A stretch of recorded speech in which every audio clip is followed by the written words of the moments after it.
The opinions expressed on the following audio program are solely those of the host and the guests. Burner Podcast is an independently produced, not-for-profit show and is not associated with the Burning Man organization or its subsidiaries. The views expressed are not representative of the entire Burning Man community and are presented here for entertainment purposes only. In short, calm the fuck down.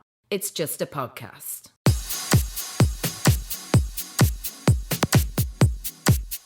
All right, it's episode number 113, and it is 433 days till the man burns as of this recording. As you may have noticed, that's more than 365 days for the first time ever because there is no Burning Man this year. And we're hoping that it's going to happen in 2021. The Burning Man org is sending out all kinds of information about the virtual burn that they're planning this year. And I'm still kind of collecting that stuff, but you know, my little bit of understanding is that Burning Man still does have all kinds of permitting fees and stuff to pay for, and it is pretty important that we do stay involved with all of what's happening with the burn this year. So the virtual event, it's still sort of coming together. There's a lot of ideas about how it's going to be experienced. Today's show is not necessarily going to be about that. I'm just kind of letting you know that that's a thing that's happening. And I'm going to let you know right off the bat that if you are one of those regular listeners to this podcast who tunes in and in the beginning goes, God, I wish this Arash guy would just shut the fuck up and get to the artists that he's interviewing, today's show is not for you. Today's episode is going to be a return. We've taken about 3 months off, it looks like, from releasing new episodes of Burner Podcast. The last one that was released was an interview that was recorded in Austin, Texas, and that was actually recorded like 2 or 3 weeks, possibly a month before it even aired. So it's been a while since I've been in the recording booth, so to speak. And what we wanted to do, producers Louis, Lana, and I had chatted about this. It's time to do like a little catch-up, to kind of clear some energy, clear some cobwebs, get caught up on where I've been for the past 3 months and a lot of what's been going on in my personal journey. So I wanted to have some one-on-one time with you and catch up with you. And it was an idea that we decided on about a month ago, and it formulated into what you're going to be hearing in today's conversation. And I'm going to be introducing the voices that you'll be hearing very shortly. But yeah, today is catch-up time. Today is not an interview with an artist or a camp or the typical format that the show has, roundtable conversations. Today's is a little bit more just some catch-up time that I wanted to have with you, the listeners, the fans, who I appreciate with all of my being. And I just wanted to kind of catch you up on where we've been and where we're going. One of the changes that you may or may not notice is that this intro is even a little bit different. I'm actually sitting in the room with my kind of guests. You'll be hearing their voices very shortly. We're recording this intro now on the same date as the rest of the show. What we used to do was record the intro on a separate time, so there'd be a bunch of information that we're updating, and a lot of you didn't realize this, but the intro is actually scripted, but it's not anymore. Just doing it right off the cuff. So the voices that you're going to be hearing very shortly are people whom I consider family, and one of the many very strange and different things about today's episode is that the people who you'll be hearing are technically not my guests. Like we're kind of going to be having a conversation, and I'll be a little bit more of the subject in this one rather than me getting their whole story. And the reason for that is because the people that are here are the people who I started my podcast journey with. I want to say, 8 years ago, 7 years ago? I think it's 7.5. 7.5. It's been a while, and we're gonna get into that story, and you'll just know that. But you'll be hearing the voices of Kill C. Ray, with his government name is Chris Reyes. Yep. We'll call him Chris. Hip hop artist, photographer, music video maker, all around mogul in the independent hip hop scene. Also with us is Hip Hop Eddie, who was at one point my manager and the producer of our podcast, Crappy Awesome Podcast, which is, as some of you listeners may have heard, was the pod father of this show. It's what came before Burner Podcast. And it was a pillar in the independent hip-hop community, which took up many years of my life and led to the start of Burner Podcast. So we'll be chatting about that very, very shortly. You can say hi, by the way. Oh, okay. I didn't. No, I didn't. Well, hello. No, everybody. it's weird. I was playing hi. the intro music in my head. Yeah. No, you're doing it right. You're doing it right. This is the first time. It's not like the Late Show. Not even remotely. No. Yeah. No, this is the first time I've done it like this. So yay. We'll get started in just a second though. I just do want to make sure to shout out after the interview is over, we are going to absolutely have a DJ set. It is going to be by Igor Meriwan, the founder of Ibiza Sonica Radio. Igor was the very first DJ that we featured on this show. Oh. And I interviewed him a couple of years ago in San Francisco. He lives in Ibiza, but he comes out here fairly regularly, and he is the man in charge of all the DJ sets of Playground, which is Carl Cox's camp. So the set we're going to be sharing after today's conversation, I honestly have not decided yet, because this literally, he just now messaged me via WhatsApp from Ibiza. That's super dope. Yeah, it's going to be either his set from Playground from this past year, which he was opening, he played right before Carl Cox, or it will be his set from Incendia, which was Tuesday night. I have not decided which one it's going to be. I will most definitely link to both of those, but at the end of this conversation, you listeners will start to hear a set, and it's going to be one of those two.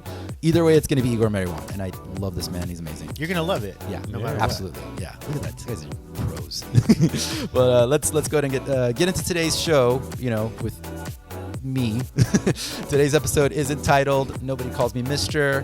I go by Mr. Arash, even though nobody calls me Mr. Nice. Welcome. So many cool things you've done with this I episode. know. Welcome to Burner Podcast.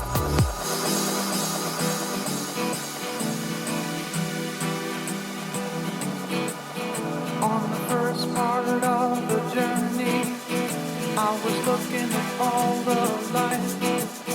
There were plants and birds and rocks and things. There was sand and hills and rain. The first thing I met was a fly with the bugs and the sky with no clouds. The heat was hot and the ground was dry, but the air was full of sound. I've been through the desert on a horse with no name, and it felt good to be out of the rain. In the desert, you can't remember your name, 'cause there ain't no one for to give you no name.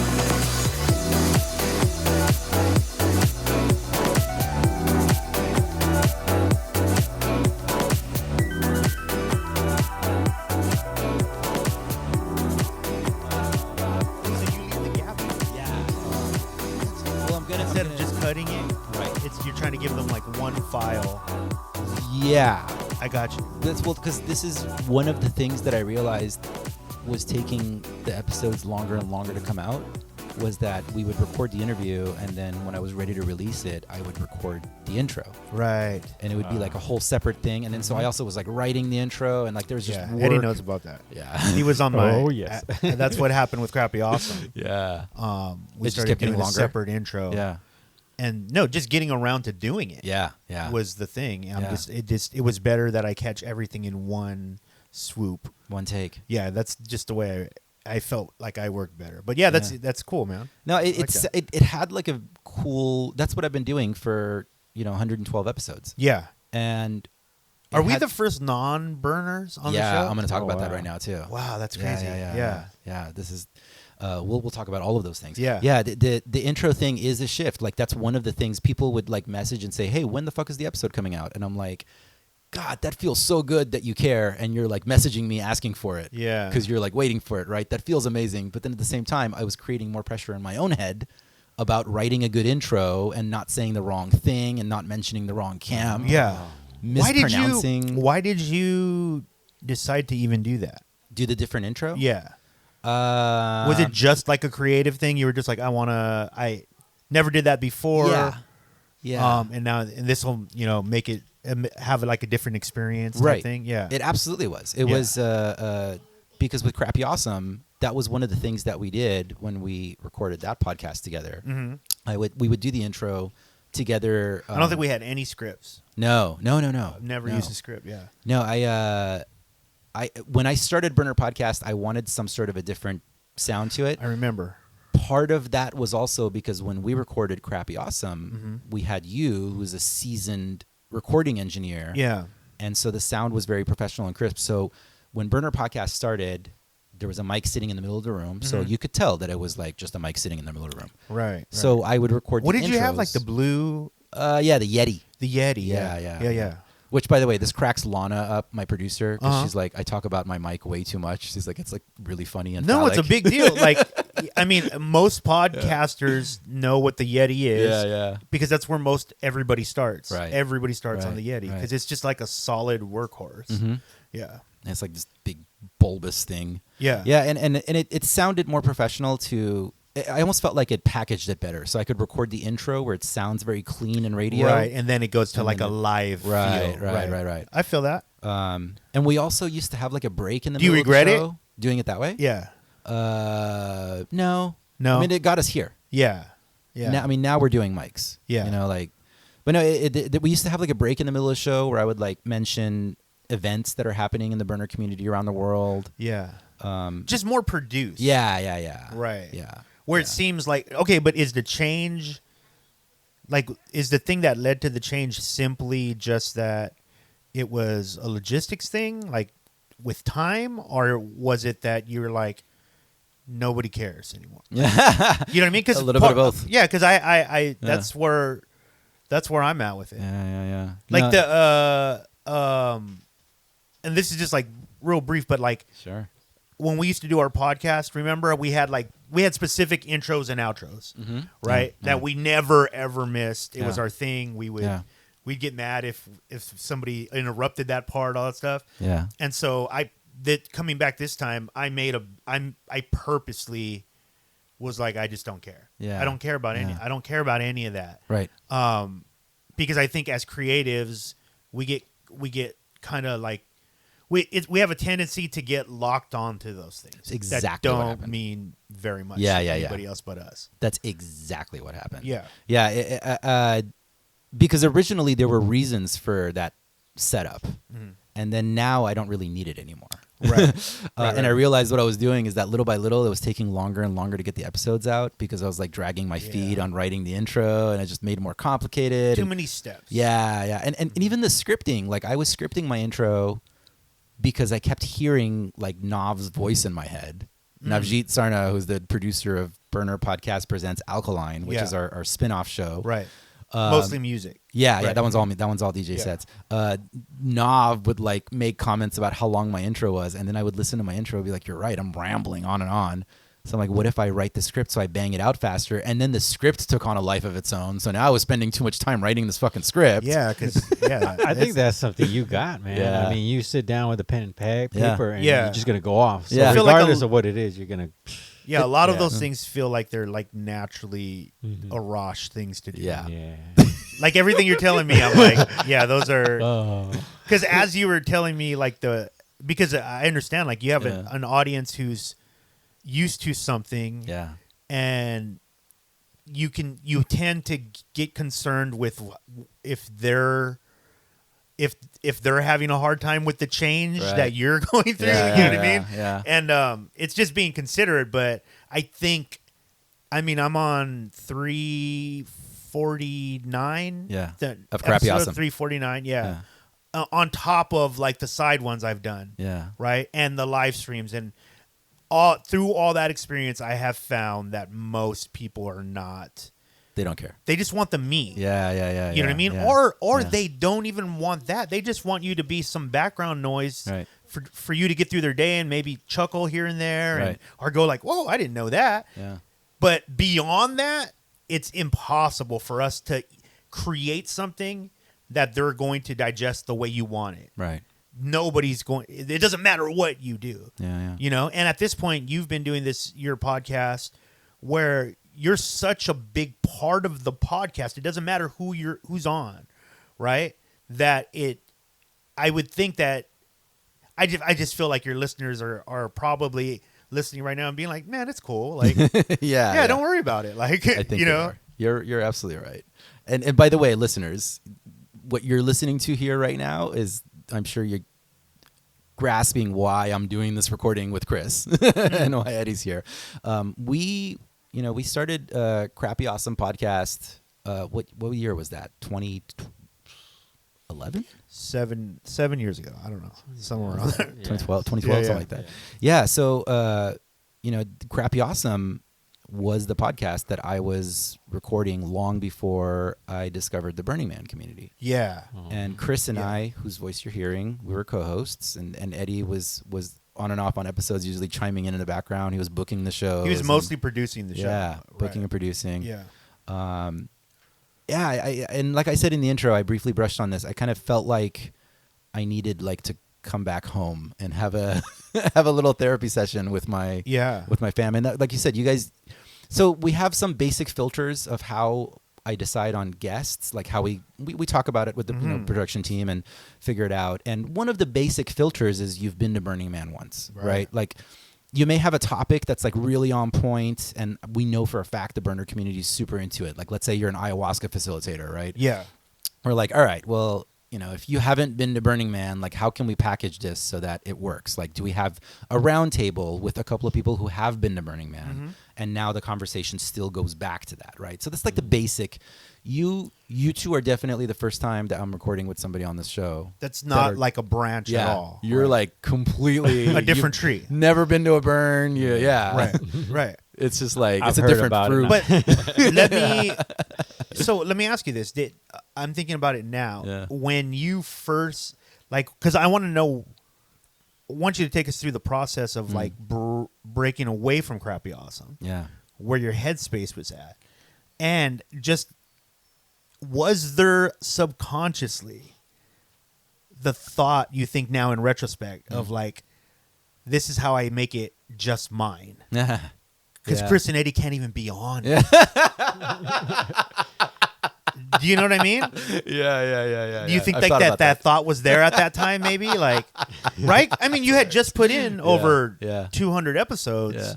Yeah. You know? We were at 200 something. Definitely. Yeah. 200 something episodes, interviewing independent hip hop artists From everywhere, every week. man. Yeah. And it even went beyond. You guys did comedians. Porn stars. Yeah. I mean, different type of. I mean, we definitely, well, Eddie, like, help with this so much. Like, our booking was so strategic for us to get our name out. Yeah. You know what I mean? Yeah. And if you look at Crappy Awesome's like list of like people, man, we could pick them, man. Yeah. I mean, we had Hassan Minaj on. Yeah. Who and at the Who is now on Netflix's front right, page. and you hear us literally talking him out of quitting entertainment. Yeah. For that to happen. I mean, there's countless people, Open Mike Eagle, like all these different people that are on and continue to like grow with it. But we could pick them. Yeah. Like that, there was something about that. But anyways, do you think that now? Like maybe it's just a thought right now. Like, do you think maybe that was it? Like, hey, maybe when I started Burner Podcast, I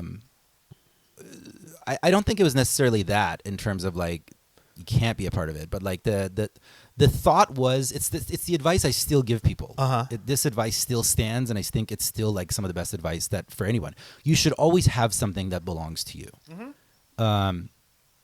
Even when because I think what that does is you end up working better with other people. right. You can bring ideas to like collective projects, and if the rest of the group is like, nah, it doesn't work for us, you're like, cool, I'll just go do it myself. Yeah. What I've seen this a lot, like people who have a really difficult time with collaborations is when they're putting all of their weight into the thing that like somebody else has started, and when they're not getting that positive reinforcement, they end up becoming more and more resentful and passive aggressive. For sure. So That's why I was Yeah. saying like just a line of thought. Right. It seems like very natural to have gone like this. Yeah. It's not only just mine, but you Yeah. can't come over here. You know? it was I think cart before the horse kind of thing. Like, Yeah. really, the podcast started because I came into the burner community and I immediately became obsessed with what kind of gift can I give. But back up though. What was the first step? I went to Utopia, which was the San Diego regional. And that burn. was the first thing you'd First ever thing I been ever to did. Yeah, ever, yeah, right? yeah. And where were we at? Like by in the our way, journey. my only frame of reference of Burning Man prior to Utopia was I have a clear memory of you and I looking at an old fraternity brothers of ours Facebook, like the and twins, he was like I at want a to Burning say. Man, right? Yeah. Yeah. I understand. Yeah. And I remember you that. looking at a photo and going, "Oh, look, he went to Burning Man," and I didn't really even know what it was. You knew what it was. Yeah. I've known what it Yeah. was for a long time. Yeah. I had no idea. Okay. Yeah, that was my only frame of reference for what Burning Man was. And then I ended up making friends with this dude, Chris Fox, at work when I was working as a graphic designer for government. And he was a burner. No, he was a hip-hop producer.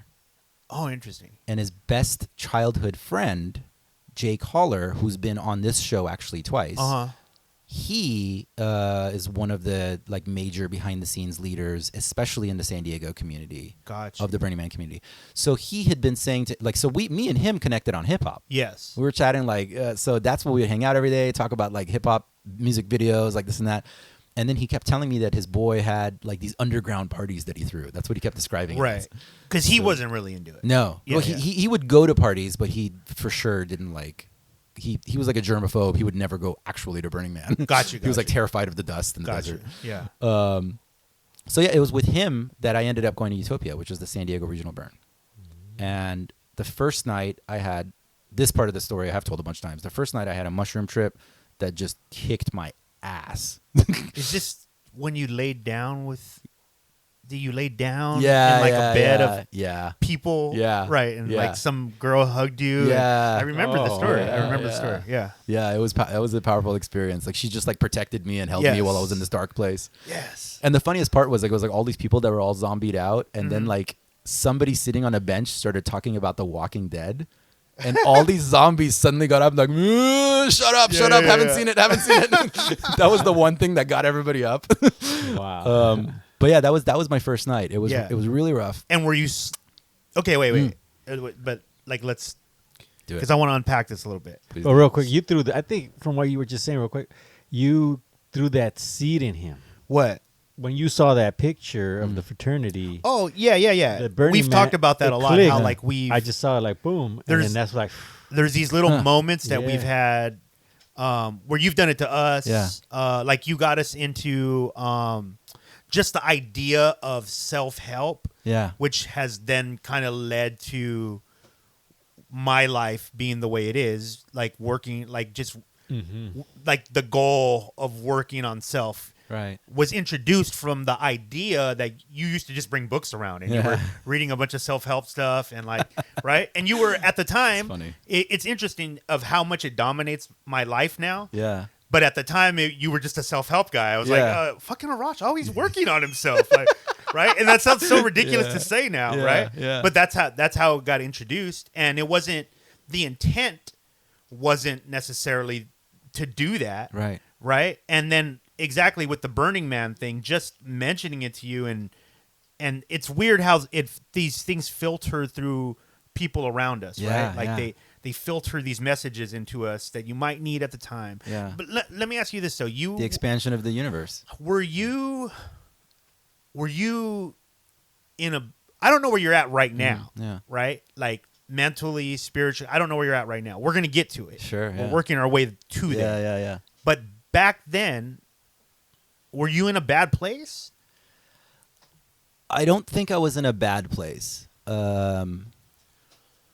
When you were walking away from Crappy Awesome, Yeah. were you like, yes, like No. freedom, or were you like, No, definitely not. I don't know what's gonna happen? Like, were you nervous? More that. Yeah. Yeah, more that. No. The trajectory has been consistently better and better every year. Yeah. Like that's one thing I'll like regularly write in my journals and stuff. I'm like, yo, like it's it feels like it's Hip Hop Eddie's kid is in the room. Yeah. Sometimes just call it out. Yeah. I don't know how not to get better. Every year just keeps getting better. The year that I discovered the burner community Yeah. was better than the year before.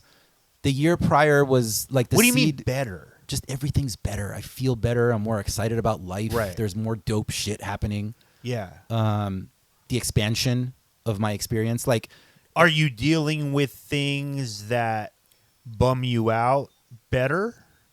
Does that absolutely. happen Absolutely. more? Like you're not thinking too much about it Yeah, anymore? Right. yeah, Gotcha. absolutely.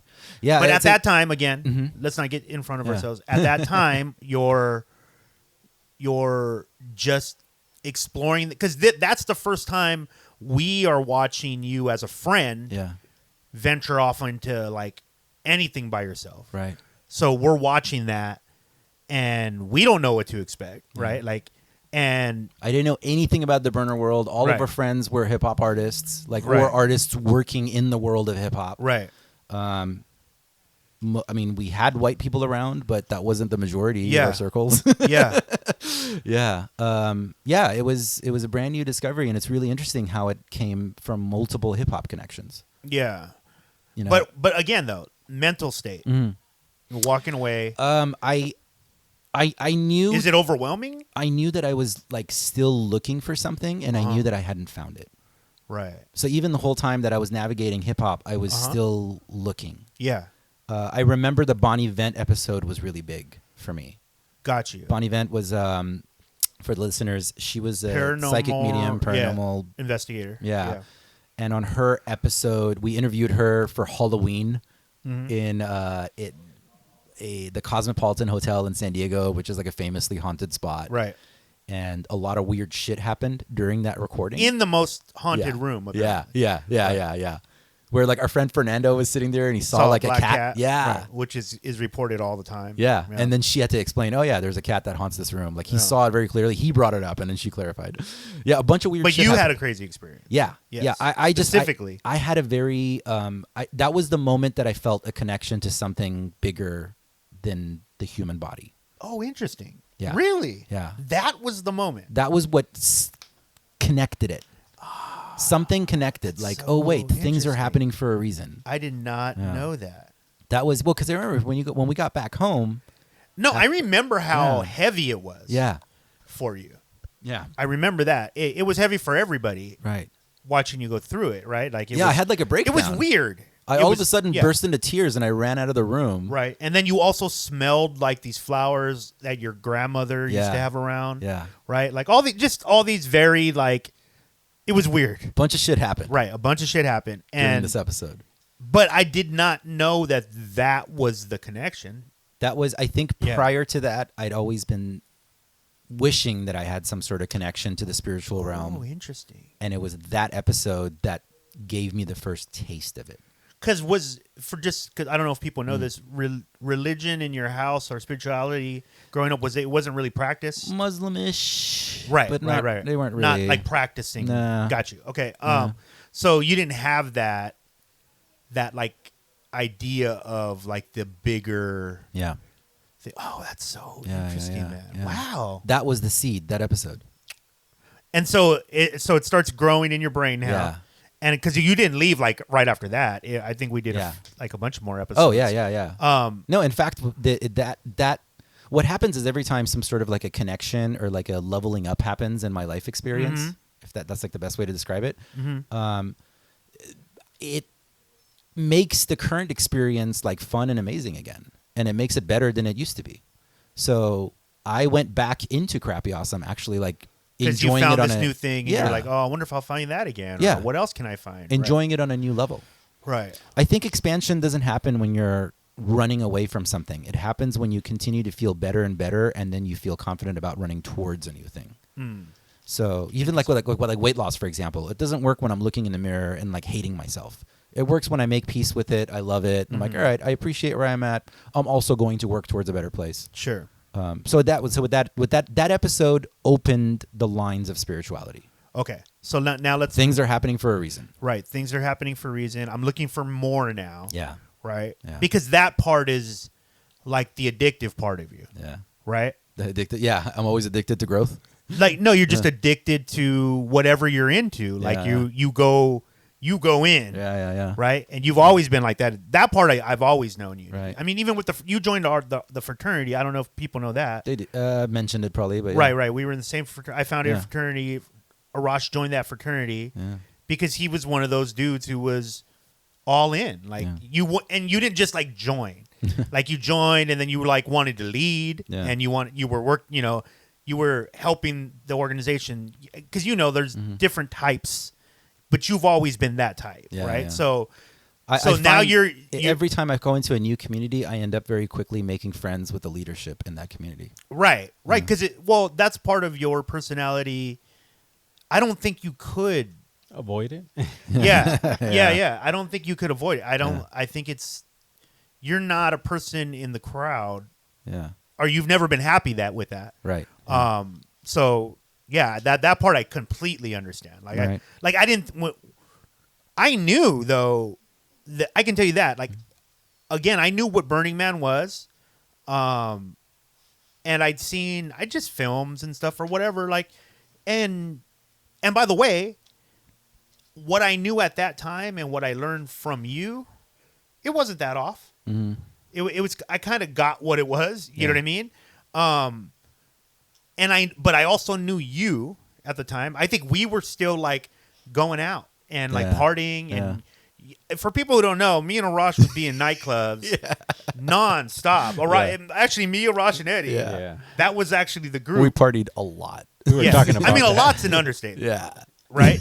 We were heavy Because drinkers. It's important that people get the full picture because they Right. need to see like, there was an evolution that happened in a lot of different ways. Yeah. So again, I know Arash as at the time as a dude who dresses really nice, goes out, drinks, parties, meets girls, relationships. That's who you are at that time. Would you get your fingernails done and stuff? I never got a fingernails done. Eyebrows? Eyebrows for I sure. would pluck, right? yeah. I would Okay, pluck so, eyebrows. right. Yeah. I mean, you were metrosexual. There was always hair product in my hair. Yes. Oh, yeah. Right. And immaculate, by the Yeah. way. Like the hair would be like this fool could get in a pool and come out and it was just like bam, GQ. But so that's what I know. Yeah. And then you're like, I'm diving into Burning Man. Yeah. Right? And I'm like, none of that makes sense to me, right? But this is important because, as we've grown older and obviously Right. had experiences, I realize like, for a lot of young people, just like the ability to break down like your explanation into different layers instead of trying to lump like it all together. There's many reasons, right, for different things to do, right? And some of them are simply just at that time. One of the simplest ones is you're just growing as a person, Right. like nothing weird was happening, Yeah. but it feels weird when you're in it because you're like, oh, your friend is shifting to this completely new thing, right? And again, I knew you. Okay, he's gonna go all in. He's gonna do all the things that people do in those areas, right? Yeah. And I think at the same time, it's important to mention that you were also like shortly after you were like starting to experiment with psychedelics, hardcore, actually just drugs in general, right? And so, and again, it did not surprise me or Eddie, right? Yeah. We've talked about this, like that. Of course, Arash was going to try all of them, Yeah. because that's what Arash does. Arash is like, I need to know. Yeah. I need to fucking know how all this shit is, and I need to, because I think it's also one of your ways of getting over your fear. Like getting through your fears is like you dive in. Yeah. And I face it at right. first. But being your friend, being someone that loved you, I also knew that behavior isn't 100% safe all the time. Yeah. Sometimes you dive in and you hit all the rocks. Yeah. Because you dove in. That's just the way you do. And when you started to go, like when you were like, I'm getting more into Burning Man and all this stuff. So two things happened, right? One was like, oh, we're not hanging out as much anymore, right? And that was just, it seemed natural. But when I look back on it, I was just like, oh, we were working to not hang out as much anymore. Yeah. When you really look back at it, there was very obvious things we were all doing. Yeah. Again, like just that's why I was asking about like the podcast thing about being a burner only, Right. because I feel like we all did those kind of things in certain ways. Like your music taste started to grow, right? Yeah. Into like you started to go overseas with your music taste, right? I was and I always wasn't into there. dance music. But that's what I'm saying. Like Yeah. I wasn't doing that, Right. Right. Hip hop's a very American rooted Right. thing, or it was more so at the time. So you started to go there. That obviously opens your mind up to more things. And then like I would go like, hey, let's go here, where they don't play any of that. Right. That's a you know what I mean? Like there's Yeah. little subconscious I things see what happening. you're there, describing. right? There's multiple layers of things happening. You know, like Right. But at that time, we were trying to put our finger on one. right. Arash We doesn't always want, do that. Arash just We always he's do trying that. to do his own thing. It's right? easier. It's easier to look back and see the forest, right? Like when you're in the middle of it, you're looking at the trees. Right. Like music wise, like I was always into trance, and then when I got into the burner scene, I got more into like techno and house Right. music stuff too. But the explanation, this is what we lacked as younger people. Yeah, And you just displayed it a little while ago. Like you had this life-changing moment yeah. at that podcast, With Bon Event, right, with Yeah. Bon Event, that us, the closest people to you at the time, I just Yeah. found out. yeah. No, I That- for sure told you guys about it. I know, but afterward, I'm saying but you the weren't you weren't here, Right. Yeah. That's what I'm saying. Like Yeah. and you weren't explaining right. Yeah. Well, yeah, Because yeah. there was a bunch of stuff that Yeah. you didn't know about us.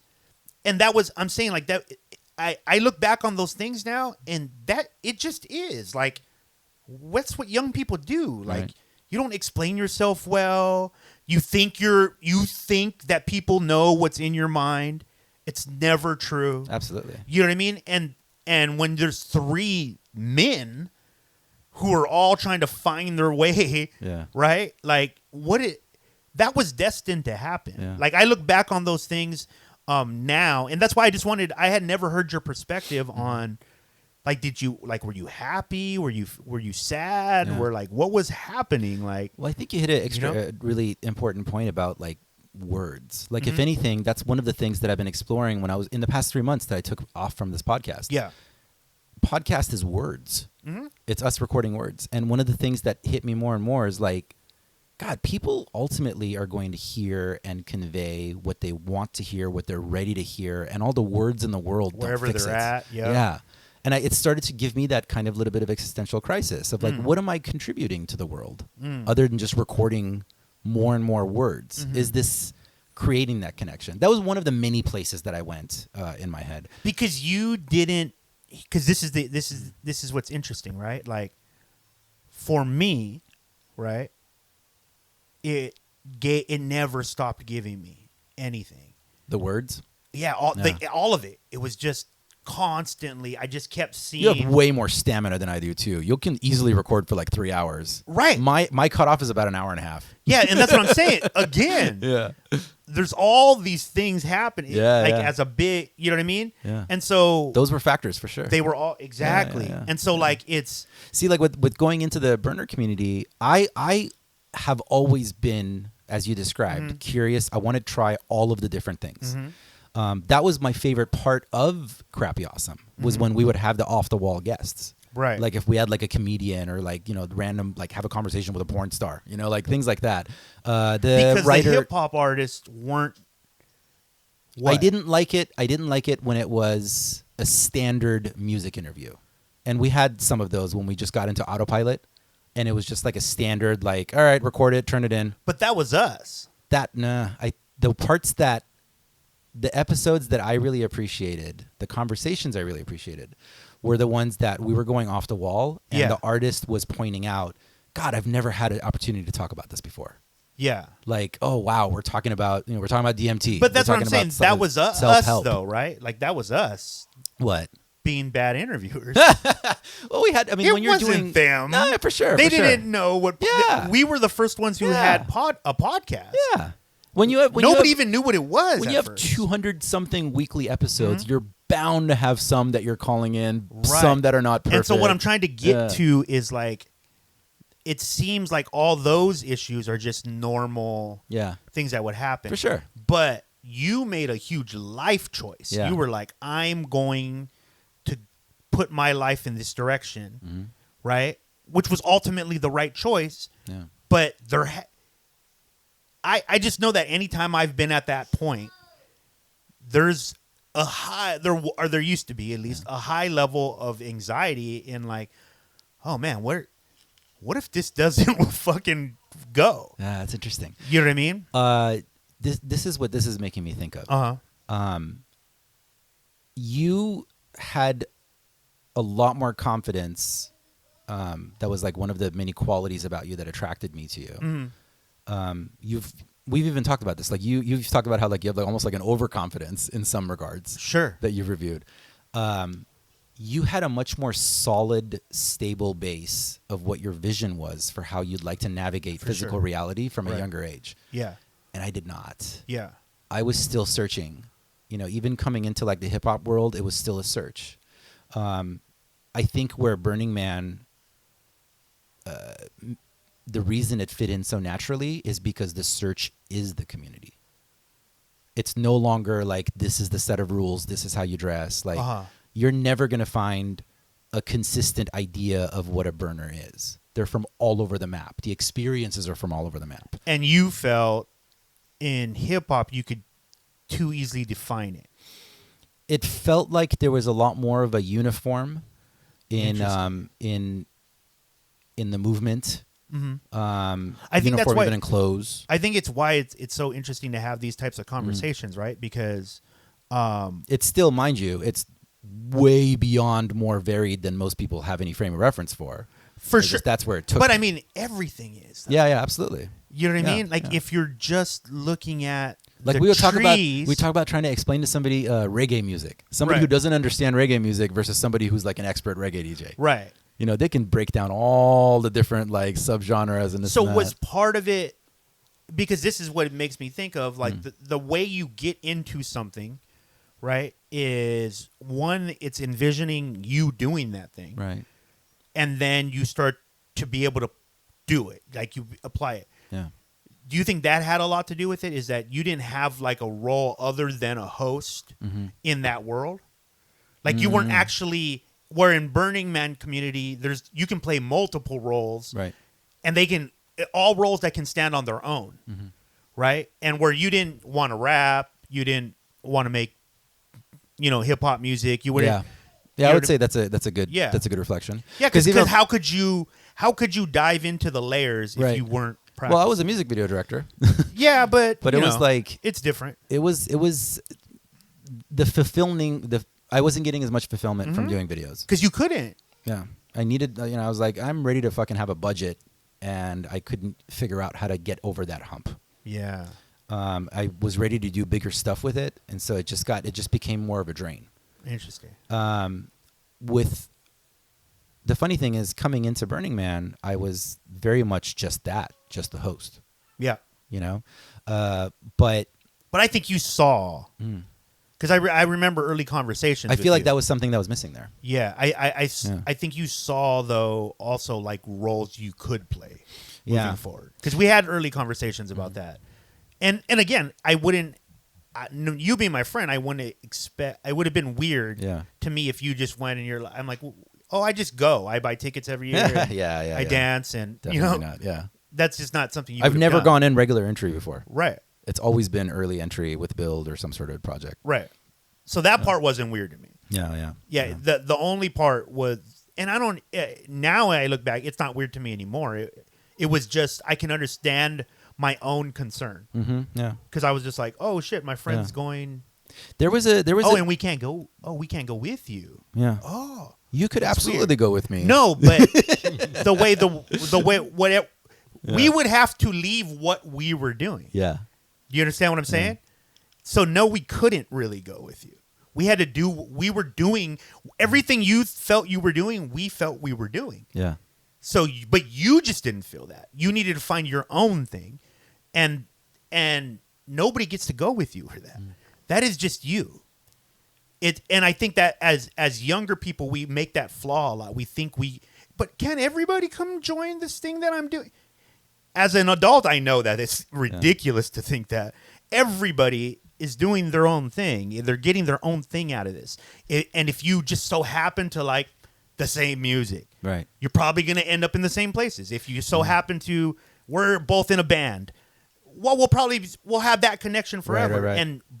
But we're getting the same thing out of it, right? And that was one of the big things that I learned watching your journey, is that no, we couldn't offer him more than what he was getting there, because that doesn't exist.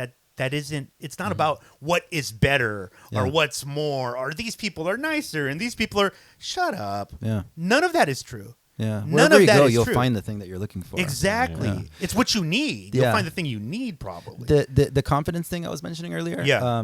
My first producer of Burner Podcast, producer Meg, Mm-hmm. who we started the show with. Quick version of that story, by the way. The show started because I came into the Burner community. I saw that there isn't a podcast. I saw that I the remember. URL Burner Podcast is available. And you were already so seasoned. I was like, this seems like this is the gift that I'm going to bring to the Burning Man, is I'm going to start a podcast. That part, I was yeah. genuinely happy Yeah. for you. And Meg, You remember that? Yeah. that was, like, I remember man, that was he big. needs Yeah, that. I remember that. Yeah. And Meg really helped. Like, she produced like the first 25 or so episodes. Mm-hmm. She was big. She was already a connector. Right. She now has her PhD and works in. She's a psychologist. Wow, go Meg. Yeah, but she had pointed this out to me specifically. She said her observation of me was that my openness to new experiences is at like a level she's rarely sees. I would agree Yeah. with that. I would agree. And she said, absolutely. yeah. And she said, like, it's an interesting thing because that openness to new experiences is what makes you a really good interviewer. And the interesting thing about openness to new experiences, it typically comes with people who are not as confident about who they are. So they grew up lacking confidence. So they're very open because there's this thing about looking for new things. It's all true. Yep. And it's kind of interesting, like, again, like all these different things that landed together to make me really good at this thing. Part of it is that openness thing, but also on the outside, I am pretty confident in many like social situations. People wouldn't like believe me when I would tell them that, but also, no, I'm good, thanks. But also like being somewhere in the middle of the spectrum of, brown. Like it makes it's almost good. I feel like I've had a little bit of like a Trevor Noah thing where I can get away with asking questions and getting into topics that is not as easy for different people on various sides of the spectrum to get into. Yeah, that's. So it's a bunch of things that landed together to make this show become the thing that I do. I want to. Let's put we need to put a like a tack or something on what you just said, that part, because I've been trying to investigate, especially how that has to do with like race now. Yeah. Right. Because I definitely watched you deal with being a tall brown dude. Yeah. Big dude. I watched you deal with that on a daily basis.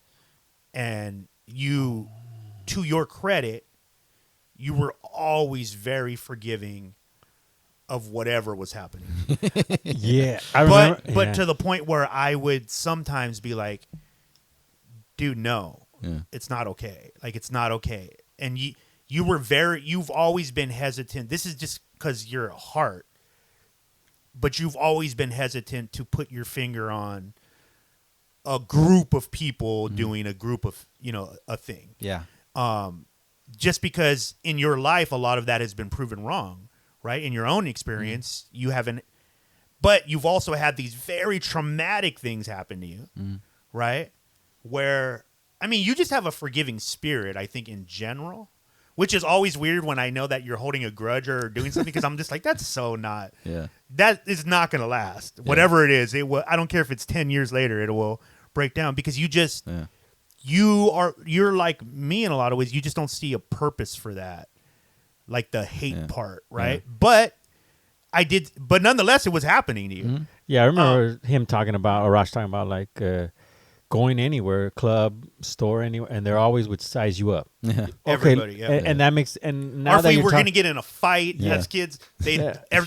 for whatever reason they'd look at him first because he's taller, bigger, so That's the what stuff they that would come up. Yeah. Yeah. And I remember it's like, And the not fact even that you involved. were brown. I mean, right now, by the way, you are the darkest you've ever been. Yeah, I've been on my You need bike to a stay lot. out of the fucking sun. Yeah, I've been on my bike a lot. But you are generally you were on the darker side, right?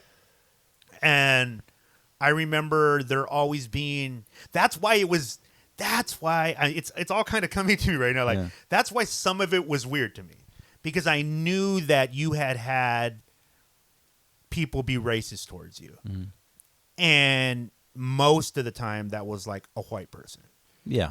Most of the time. Yeah. And again, to your credit, this is why you're designed for the job you're doing. Because you were able to see even beyond your own shit and go like, no, this can't be true. Yeah.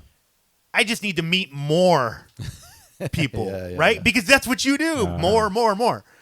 I needed more types of people and more types of experiences.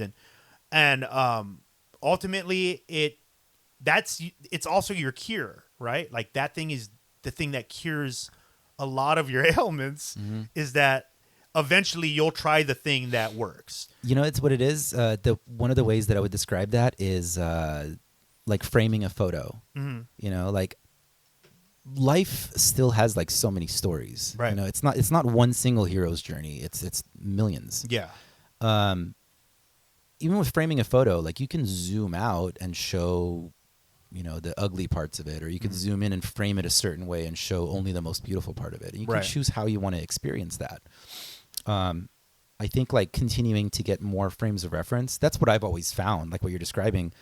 When you continue to look for more examples, you eventually come across better ones.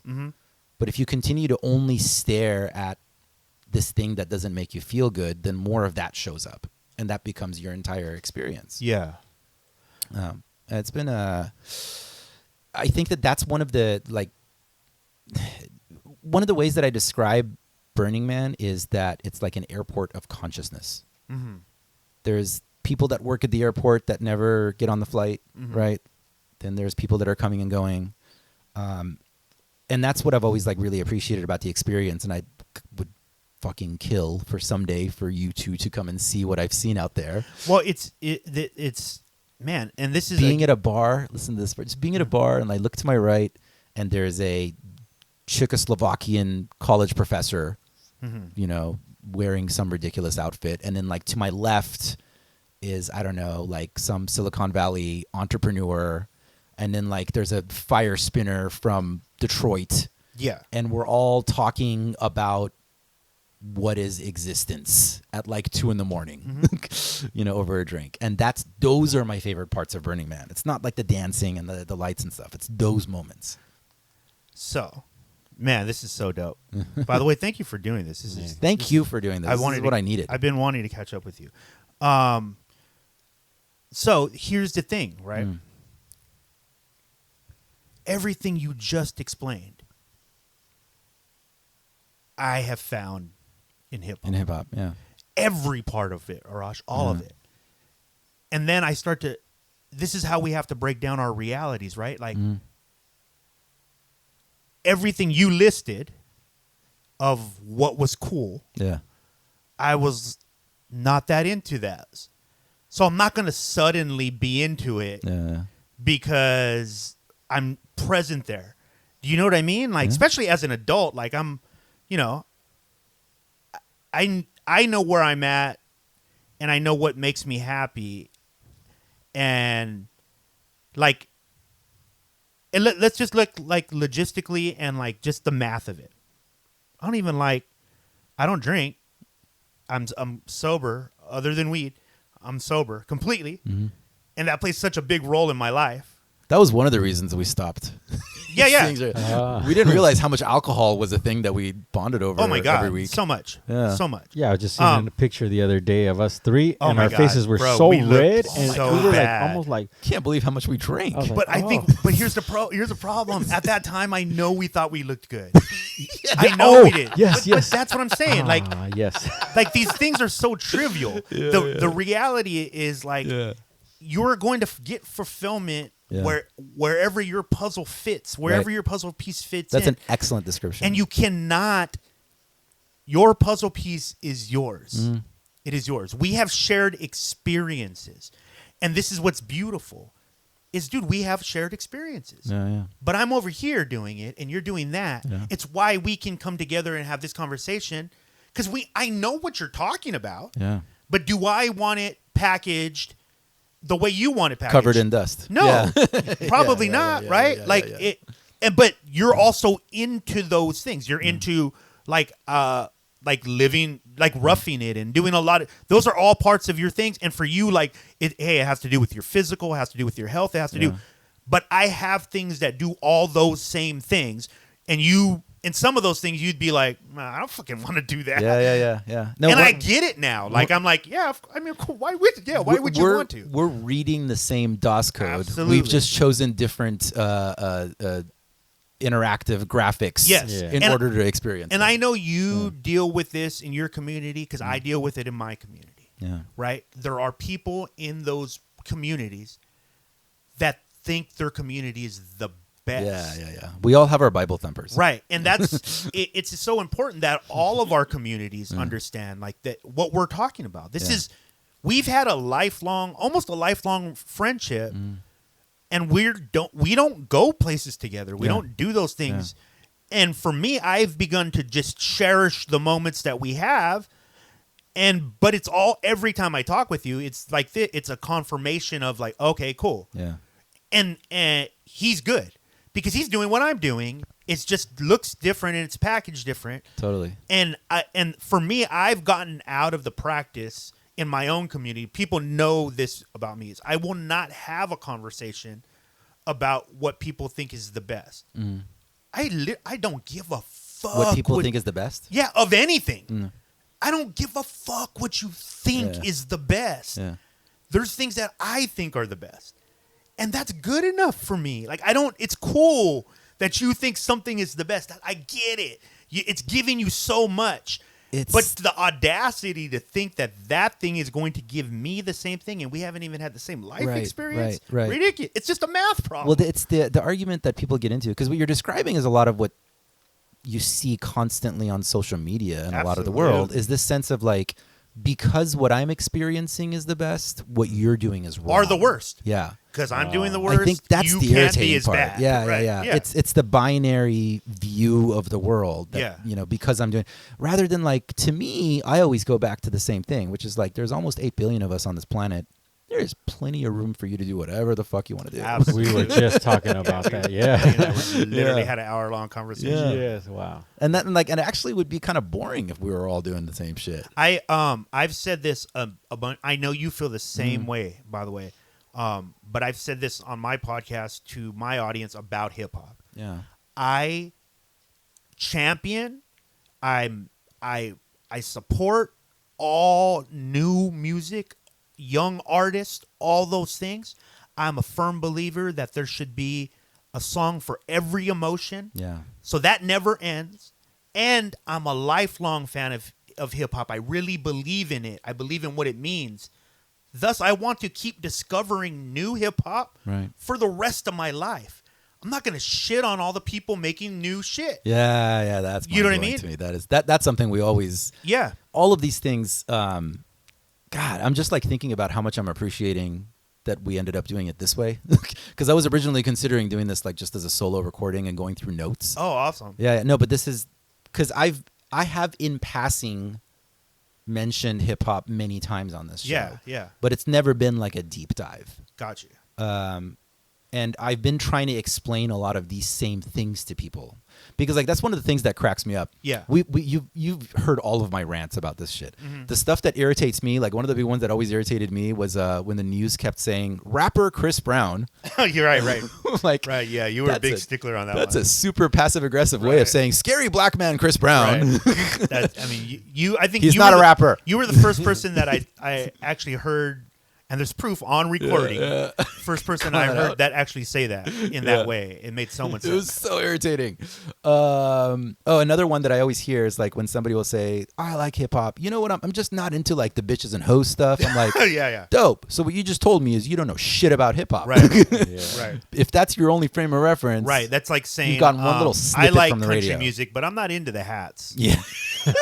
Like the insult to the artist making that thing is crazy. What's you know? interesting, because a lot of what you're describing about hip hop was a lot of what I was always trying to convey to people who didn't understand what was going on Yeah. in hip hop.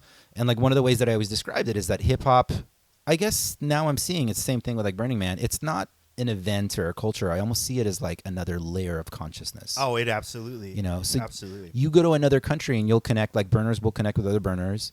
When you're in a hip hop world, you connect with other people in hip hop. Like you Like- just spot each other from across the room. You can tell the swagger. You've you know? seen in your community, right? Mm. In Burning Man community, you've seen people break down and cry and hug and Yeah, love yeah, each other, yeah. right? So have I. Yeah. You've seen people like fight like their life depended on it for something not to change in their community that they Yeah. believed in. Yeah. So have I. Yeah. I've seen all those same things, and like when you were talking about your thing, right? Like about your I'm sitting at the bar and all those things. As your friend, I know what you're talking about because I know, like, that's the stuff we like to do. We like to like laugh and philosophize, and you know, we like to do those things. But I was like, yo, do you remember that time we were on the roof and we all did weed and we saw UFOs with Yes. like those 4 other rappers that will. Was it you and Bonnie? And, tons of us, but it was Peaky. And then we walked around and hugged trees for like 2 Yeah, yeah, hours. I remember. And Yeah. and at that moment, I was just like, "Yo, this is everything." Yeah. Because to me, it was the way I saw it through the lens that I came from. It filled in a lot of blanks for me. Yeah. Whereas I can completely understand that if you didn't have that same upbringing or experiences, how you can't see it. Yeah, it's impossible. Yeah. You know, and that's helped me with, because I know you have staff. Like, I mean, that's crazy, right? Like, you know, again, this is me and Arash partied a lot, right? So the idea that he has staff in multiple businesses, but like with my staff, one of the things that I've learned is if you manage with those thoughts that we're talking about in front of your mind, like if you manage with the idea that, look, these people don't have the same experiences, they're not going to be as passionate about you on every single thing, right? At some point, all of us want to do is feel comfortable. Yeah. It's all we want. Is this a place where I'm able to grow and fall and no one's going to like point it out and I can't be different, or me being different is a thing? Yeah. Because that's when it's whack, bro. Like, any community starts to get bad when they become caricatures of themselves. Right. Absolutely. You know what I Yeah, mean? yeah, yeah. It's important that it keeps evolving. It's important that it doesn't look like it did last year. It's important you people continue to feel welcome coming into it. Absolutely. New ideas are developed. Yeah, absolutely. You Yeah, know, and it's I all know those spot on. are all things that like you champion and stuff, and yeah. because we've had conversations. Yeah. You know, people might not know, like, even though we've been on these other paths, we don't go too long without talking. No. We always check in. You mentor me on things, I mentor you on things. Like there's tons. Like, you got me into photography and filming, and which is such a big part of what I do now. But mostly what we do is we kind of like go like, hey man, this is what's happening in my world from your perspective, because you're not in it, and I need that perspective. Yeah. Am I missing something? Are you know? Oh, that's what's huge. the math, right? Huge. Yeah. Stepping out Oh my of like God. of your own immediate circles and getting input from somewhere else is huge. Yes. Absolutely. And I think that's what happens is when you get too stuck Uh-huh. in that world itself. You know, that was actually that's a great transition, because Please. that topic is like one of the things that I wanted to bring up, because one of the things that happened that put me in a bit of a creative block with this podcast was that I realized what happened. Like a week ago, I had this epiphany. I forgot why I started the show. Oh, I interesting. forgot that my whole purpose for starting Burner Podcast was so that people, you know, I always would reference like that lonely burner couple in South Dakota who doesn't have a community, who doesn't have a bunch of fire spinners, like they don't have like stuff going on around them. Their only chance is that one time a year. to come be around people. Whereas like here in San Diego, I'm surrounded by it. Like San Diego is a thriving burner community. It's like the New York City of Burning Man world. Right. Most of the Metropolitan cities. Metropolitan cities They are filled with usually burners, right? Yeah, There's a lot of burners in. They do, yeah. but Southern California, specifically San Diego's like easygoing culture. It's Yeah, like it's just perfect. perfect here.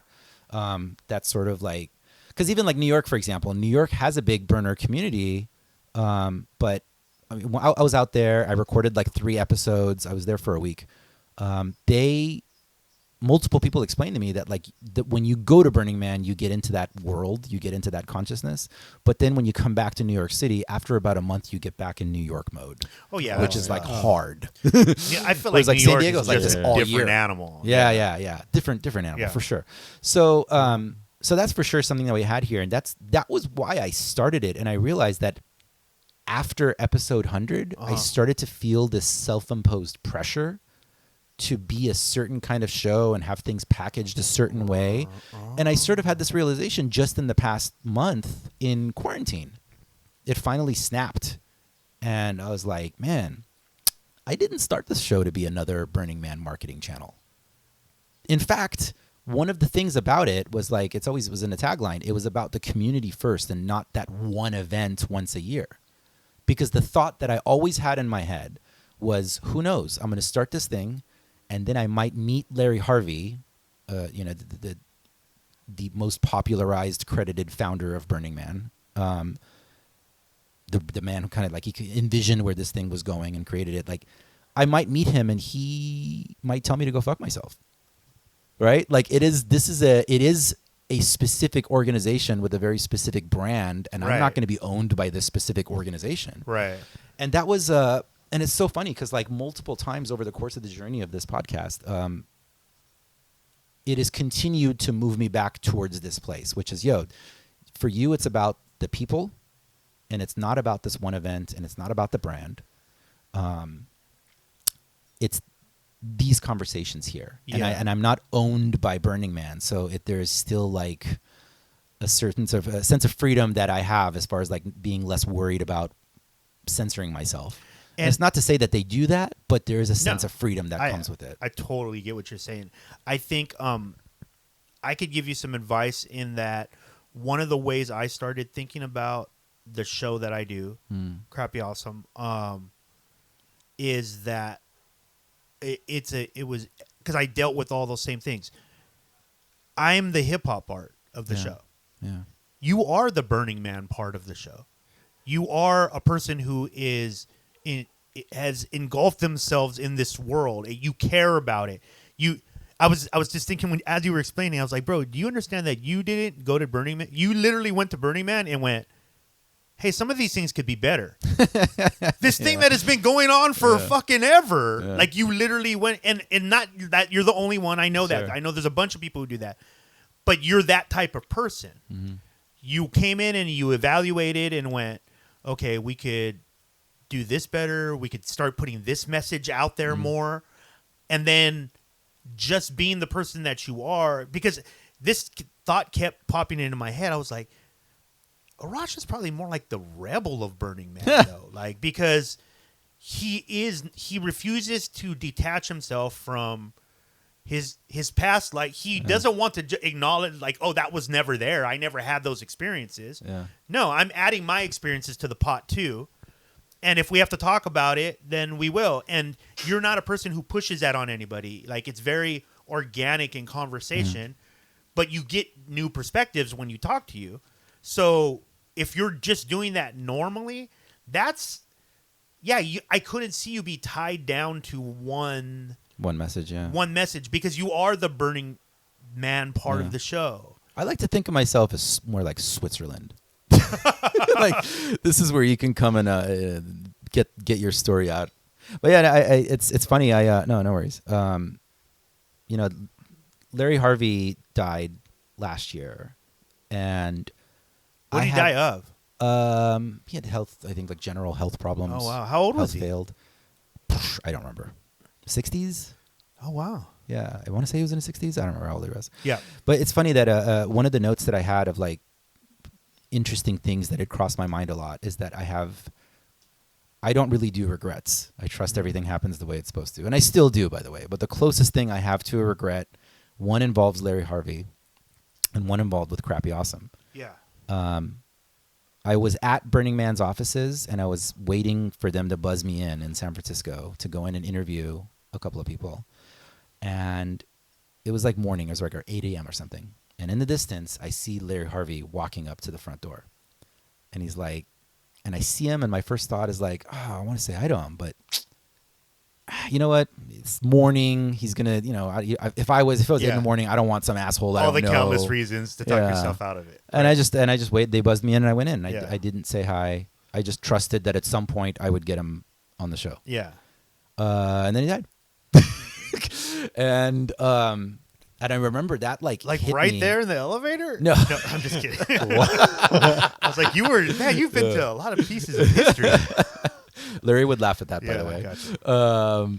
Yeah, no, and Nav actually pointed that out to me on the episode that we recorded after his passing. It hit me really weirdly because you know me, I'm not like a person who, like I'm not like a starstrucky person. I don't, it's just another person. And death is a thing I have a relationship with that I feel pretty good about. Yeah. But that one hit me in a really strange way, and Nav was like, the feeling that you're having, that's called forever.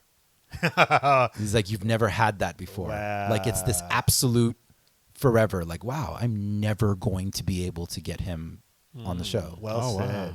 That was a trip. Yeah. Which, by the way, so I wanted to connect back. The other regret that I had Yes.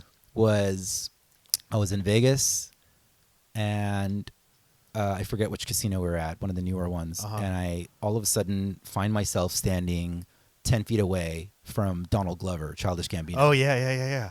And I don't know why I didn't go up to him, but he was at exactly that part of his career, which I look back on, and I'm certain he would have said, yeah, I'll come on your Crappy Awesome podcast. I feel completely certain that he would have. Like, it was right before he really blew up. What was the thought process when it was going through your head at the time? Were you Dude, it was just shit, anxiety. Were you drunk? No. No? It was just point blank anxiety took over. Yeah. Just point blank anxiety. And I remember regretting that. Dude, you could be with him right now. Yeah. I wanted to get him on Crappy You Awesome. could be spooning him. That would have been super dope. I'd spoon Donald Glover. Yeah. Yeah. What? He I don't know how cuddly. Is he cuddly? He feels cuddly. Have you ever seen his movie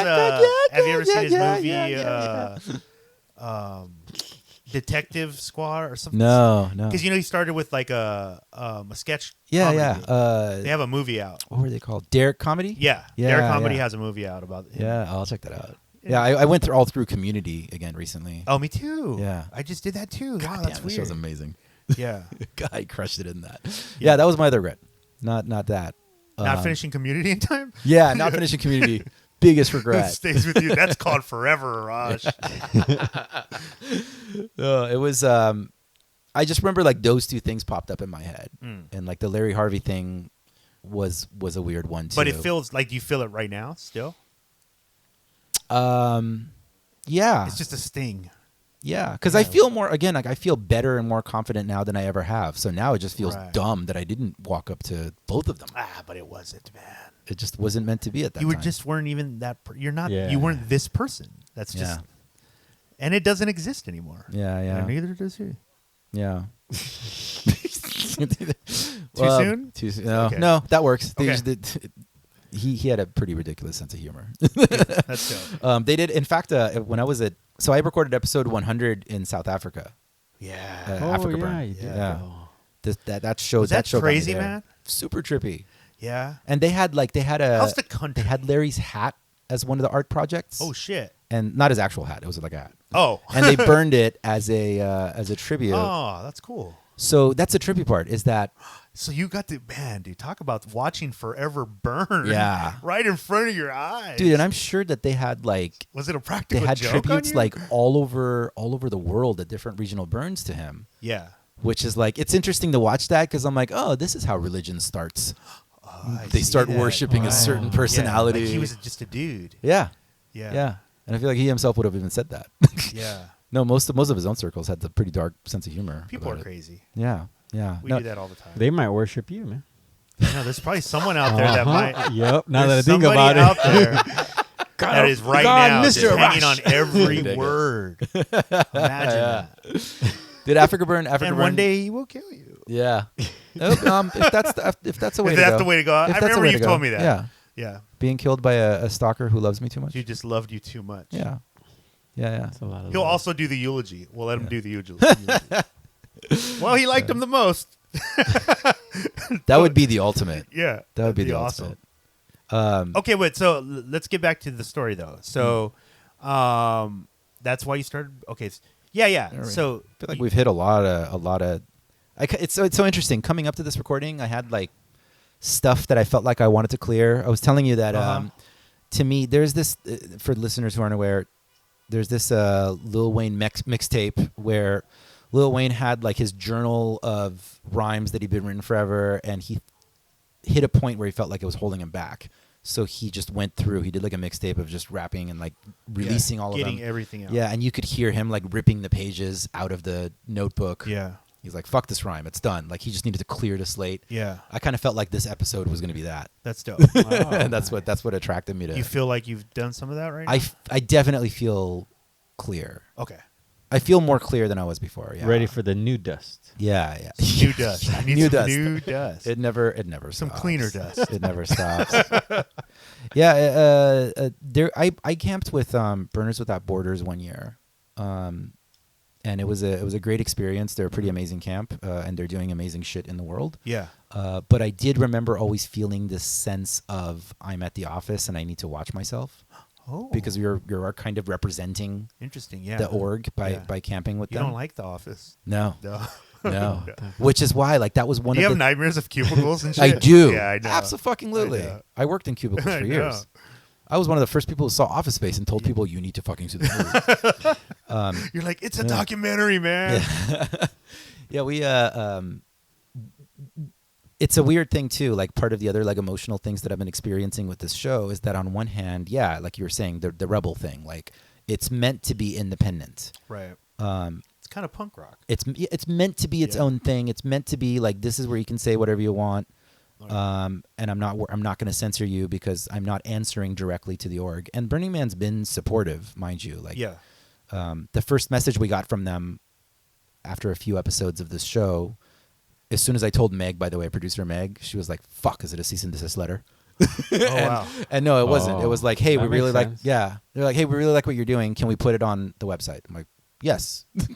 So they've been supportive, but at the same time, like it's weird. They're watching. It's like, oh, they know they're aware of everything happening in all the regions. It's interesting. It's like, on one hand, yes, I did want that freedom. It's exactly what the show's supposed to be. On the other hand, sometimes when I'm a little bit bummed out and I'm not feeling as confident, I'm like, oh, how come I don't get recognized more? And like that's like the thing that hits. But then like the next day when I'm feeling good again, I'm like, no, wait, you don't want to be in the office, remember?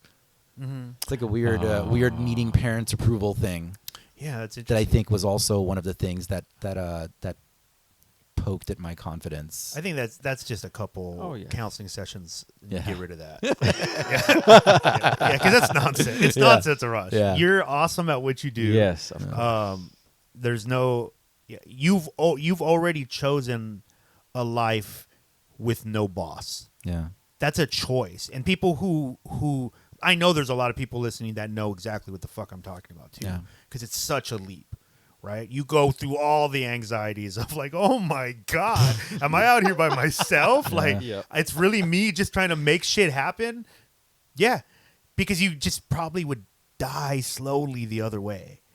You know, like if you just had someone over you constantly going, this is what you need to do, and this is you need to. We started the show off by talking about how you need to taste everything. Yeah. Your dude's thought is infinite. You're just working your way through the first couple pages right now. Yeah. Like there's a lot of exploration, and this is what I have. Thought is infinite.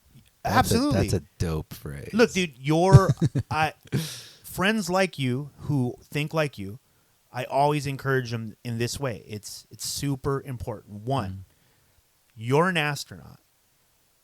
the way we find out what's out there is that astronaut comes back and he tells us, Yeah. not everybody's the fucking. We don't all want to be astronauts, right? But that is kind of your duty, though. Yeah. Your duty is to come back and go, look, here's what's out there in the infinite. This is what I've been thinking. This is what. Because trust me, dude, the moment you start questioning whether or not it helps somebody, or you should be doing it, or you've already gone one thought too far. Yeah. It is absolutely necessary, and it's important that now on like the professional side, you've been doing this for a minute. You know what you're doing. You're careful. You're not just wielding a loaded gun all around, bro. You're not like Fox News or CNN or these places that are just playing on emotion or whatever. It's because I've even been thinking about this lately about like my role as undeniably press. I'd like to say I'm not. Yeah. But we are undeniably press. Things are being filtered through us to the people. Yeah. That means that we have even more of a responsibility to be as honest as fuck. Absolutely. Even if you think you might be wrong, you just say it. I might be wrong. Yeah. I felt like this. I got new information, and now I don't feel like that anymore. Wow, what a concept. Yeah. Right? And I think That's my favorite, by the way. it is. That's my favorite part of what we do. Absolutely. Is people like having like a misconception about, or some sort of a preconceived notion about what a thing is. Like I know, like it's on the deck. We've been trying to make this episode happen for a while now. The 747 is a super controversial art project. Yeah. At Burning Man, it's literally a giant 747 that they get out there and. Oh, wow, man. Yeah, it's a long story, but like it's so funny. Like a lot of people that I talk to believe that it's like some billionaire camp that just threw it together and it's just like a jerk off bullshit art project. Why? But it just somehow created that image that people thought it was like some billionaire vanity project and they didn't have any actual thought and energy put into it. Yeah. So that's a lot of what people describe. And also like it got stuck out in the desert last year. Like, so they're like, oh great, here's some other bullshit with the 747. I can't it became wait. memeable. Yeah. Right. It became an easy to hate thing. Yeah.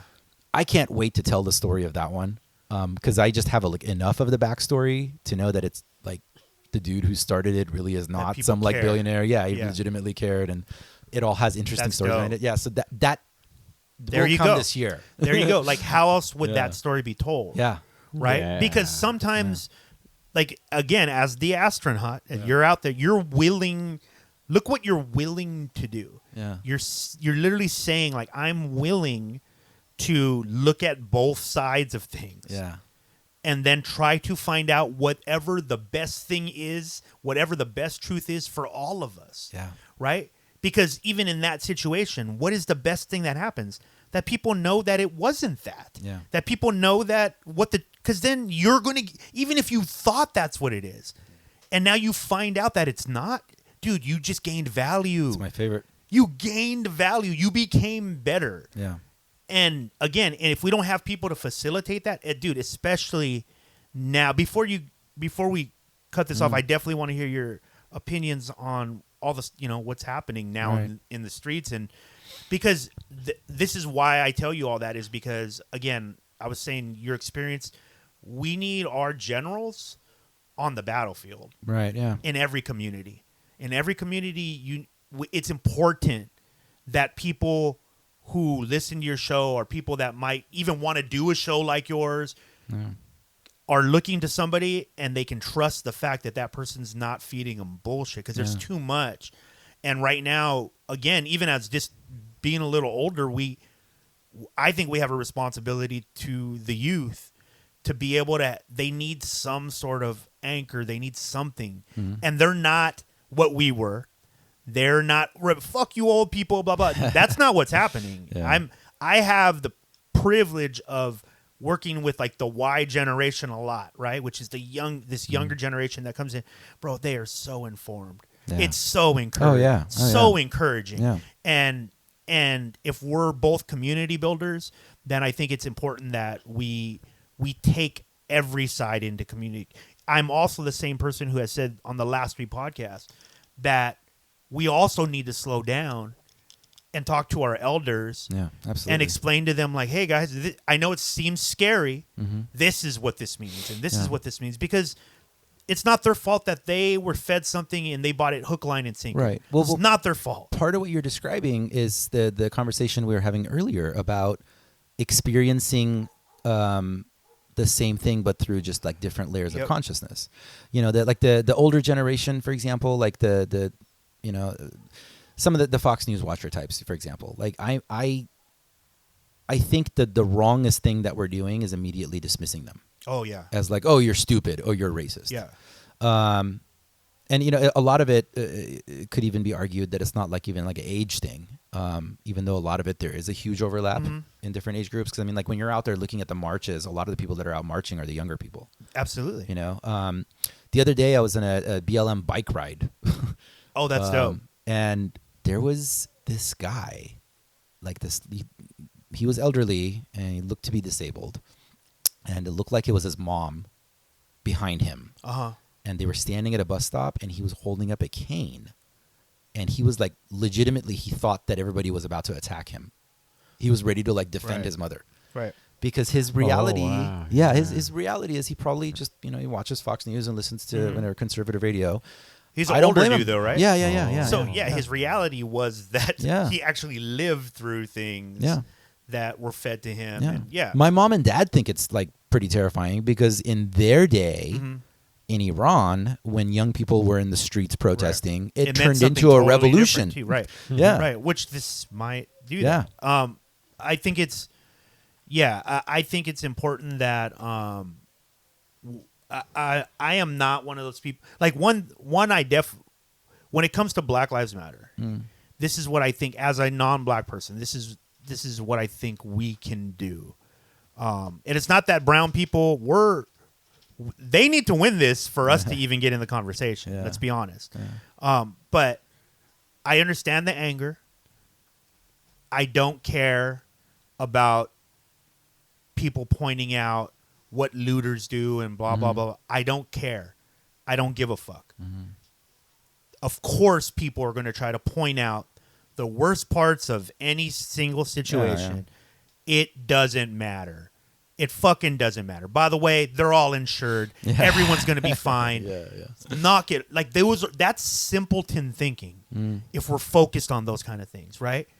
What we really need to focus on is that the idea that fundamentally we as a country will need to change. Yeah. And we're not there. And protests don't get us that. And fighting doesn't get us that. What gets us that are conversations I was just about to say, publicly. conversations. Publicly. They Yeah. need to be pushed constantly. Remind people over and over again. Just like the idea of defunding the police, right? Like people went crazy about that. Yeah. It makes complete sense. Yeah. We're investing too much in a bad investment. Yeah. Let's fix the investment. Let's reallocate money. All these things are just very normal things you should want to do. You're paying for this. We're all paying for this. But the crazier idea is, guys, we've gotten stuck on like ideas like cops should wear blue and belts like that and stars, and what if they didn't? Oh my God! But what if they didn't? Yeah. Because this is fundamentally what we have to do. There is a population, you know this, I know this, everyone listening knows this. There's a population that very soon will have to ask themselves, am I willing to not live as good as I am Yeah. in order for everything to be better for everybody else? Yeah. What you're That's- describing is privilege. That I know. And I have empathy for those people. Yeah. If you held the ball for the entire game, at the end you go like, man, we should let them get some points, guys. That way we all feel happy. That's ridiculous. That's ridiculous. And it's ridiculous from the other side to think if you've grown up in privilege your entire life that you somehow can miraculously think different. Right. No, we need to have these conversations because trust me, there are people who are in privilege that are looking at the situation and going, fuck, am I doing something wrong? Right. What is happening? And they don't care about having things. Everyone who's putting all their weight on the things they possess, I think we can all agree as a country, those are probably not the people we should put in charge of any of our shit, right? We all kind of agree. The farmers agree. The coal miners agree. We all agree. So let's stop talking about those people. That's not the majority of people. It's really not. Yeah. Right. The majority of people are people like you and I. Yeah. Who are, you should be in the middle. Right. It's balance. Most people kind of are. Yeah. And I think like, for example, what you're describing about the importance of conversations, like doing these kinds of things.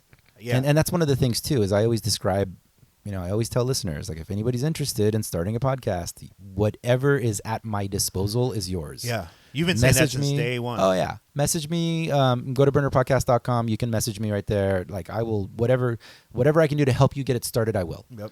We've had multiple other shows start as a direct result of that. They've even started they've put their stuff on burnerpodcast.com. Like, let's do it.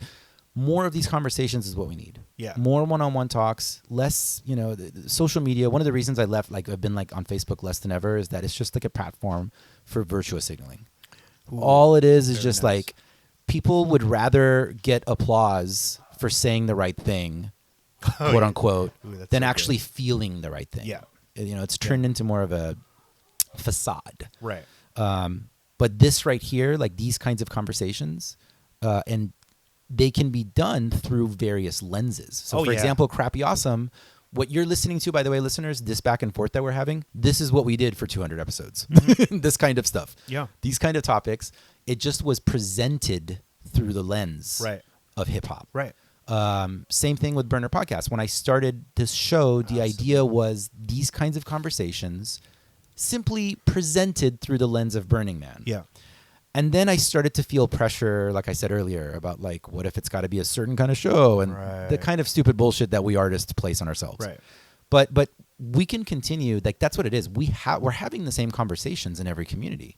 Yeah. It's just a matter of how to present those. And that's so conversations. important to acknowledge as well. Like, you're just the neighbor, and like you watch different shows, but you're right. You're on my block. Yeah, yeah, And if the yeah, block yeah. starts to burn, I need to help you too. Yeah. Like we're all the same in that way. And I think again, fundamentally, right, we have to not think like it's a crazy idea to never envy something. Mm-hmm. People are like, "Oh my God, how could I ever get there? That's so hard." And blah.